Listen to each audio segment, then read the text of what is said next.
আসসালামু আলাইকুম। গত রবিবারে জারিফের বাবাদের ছুটি ছিল, তো আমরা সন্ধ্যার পরে বাসা থেকে বের হয়ে গেলাম হালকা পাতলা কেনাকাটা করার উদ্দেশ্যে।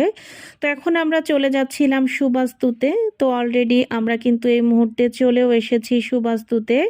তো এখান থেকে টুকিটাকি কেনাকাটা ছিল, সেগুলো শেষ করে সুবাস্তুর সামনে থেকে একটু ভেলপুরি খেয়ে নিচ্ছিলাম।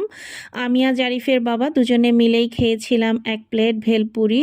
তো তারপরে ওখান থেকে আমরা এখন চলে এসেছি আফতাবনগরের ফ্রাই বাকেটে। ফ্রাই বাকেটটা কিন্তু আরএফএল কোম্পানির।